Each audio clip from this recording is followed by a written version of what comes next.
내 아들아 차라리 나를 이 차가운 강물에 버리고 가거라. 이 말은 진심이었습니다. 70 먹은 늙은 애미가 젊은 아들의 앞길을 막는다는 건 죽기보다 더한 고통이었으니까요. 하지만 내 아들은 대답 대신 내 얼어붙은 발을 제 가슴팍에 품었습니다. 어머니, 조금만 참으세요. 저기만 건너면 따뜻한 밥 먹여드릴게. 여러분, 오늘 이야기는 제 목숨보다 귀한 아들의 등에 업혀 사선을 넘었던 어느 노모의 눈물겨운 탈북 기록입니다. 해령의 변두리, 바람조차 비껴가는 그 낡은 오막살이가 제 세상의 전부였습니다. 남편은 고난의 행군 시기에 영양실조로 일찍 세상을 떠났고 하나 남은 아들 철수는 제 목숨줄이었습니다. 집안에는 온기라고는 없었습니다. 깨진 문틈으로 들어오는 칼바람을 종이박스로 막으며 저는 매일 밤 아들이 떠난 북쪽 하늘만 바라보았습니다. 철수가 중국으로 돈을 벌러 떠난 지 벌써 5년이 지났을 때였습니다. 소식 한 통 없는 아들을 기다리며 제 몸은 서서히 무너져 내렸습니다. 퇴행성 관절염은 무서운 병이었습니다. 약 한 알 먹지 못한 채 방치된 무릎은 퉁퉁 부어올라 이제는 방 안을 기어다니는 것조차 버거운 상태가 되었습니다. 아들아,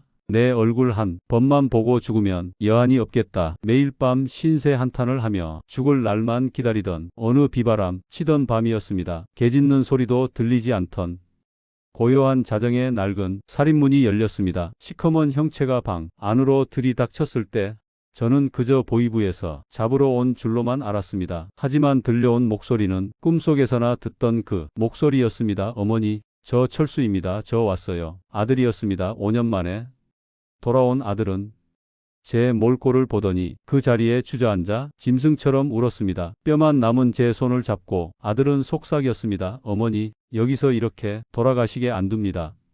저랑 남조선으로 갑시다. 거기 가면 의사들이 이 다리 다 고쳐주고 흰 쌀밥에 고기 반찬 매일 먹을 수 있습니다. 저만 믿고 가요. 저는 쳤습니다. 철수야, 내 몸을 봐라. 이 다리로 내가 어딜 가니? 너만 가거라. 나는 여기서 죽어도 여한이 없다. 하지만 아들은 요지부동이었습니다. 어머니 안 가시면 저도 여기서 같이 죽겠습니다. 여기까지 어떻게 왔는데 그런 말씀을 하십니까? 아들의 눈에 맺힌 절박한 눈물을 보며 저는 결심했습니다. 평생 자식을 위해 살았는데 마지막으로 한 번만 더 용기를 내보기로 했습니다. 내가 짐이 될지언정 아들의 마지막 소원이라면 들어줘야겠다고 생각한 것이지요. 우리는 그날 새벽 바로 길을 떠났습니다. 아들은 커다란 포대기를 가져와 저를 등에 업었습니다. 어머니, 꼭 붙으세요. 절대 놓치시면 안 됩니다. 아들의 등에 업히는 순간 잊고 있던 온기가 온몸으로 퍼졌습니다. 어릴 적 아들을 업어 키울 때는 참 가벼웠는데 이제는 제가 아들의 등 위에서 짐이 되어 있었습니다. 아들은 보초병들의 눈을 피해 마을 뒷산 가파른 길을 오르기 시작했습니다. 나뭇가지가 얼굴을 핥히고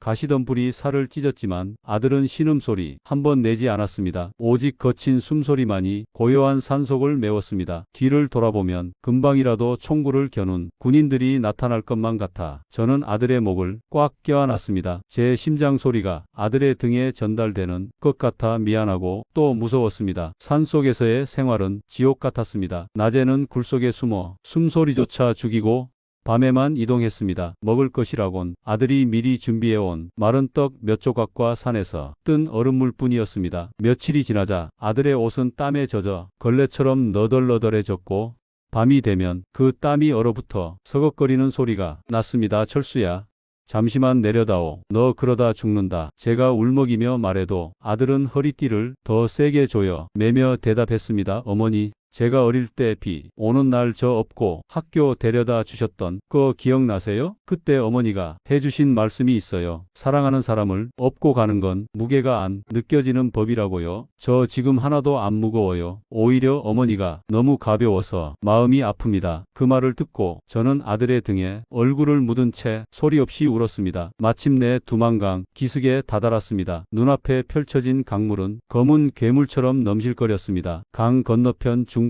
땅이 불빛이 아스라이 보였지만 그 사이에는 차갑고 깊은 죽음이 강이 버티고 있었습니다. 어머니, 숨 크게 들이마시세요. 물이 찰 겁니다. 아들이 저를 업은 채 강물로 들어섰습니다. 발끝에 닿는 물은 얼음 송곳처럼 살을 찔렀습니다. 무릎을 지나 가슴팍까지 물이 차오르자 저는 공포에 질려 아들의 목을 조였습니다. 그때였습니다. 상류 쪽에서 서치라이트가 번쩍이더니 날카로운 고함이 들렸습니다. 누구냐? 거기서.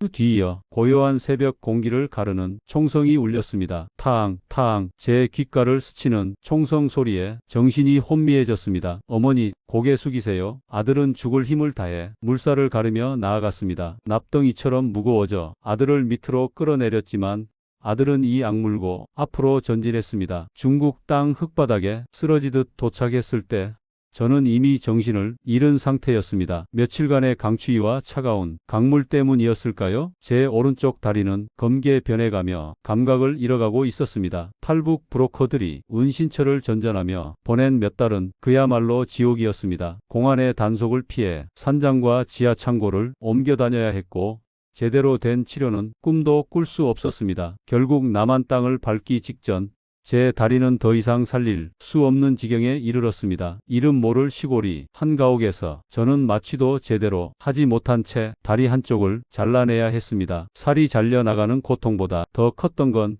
이제 정말 아들에게 짐이 되었다는 자책감이었습니다. 철수야.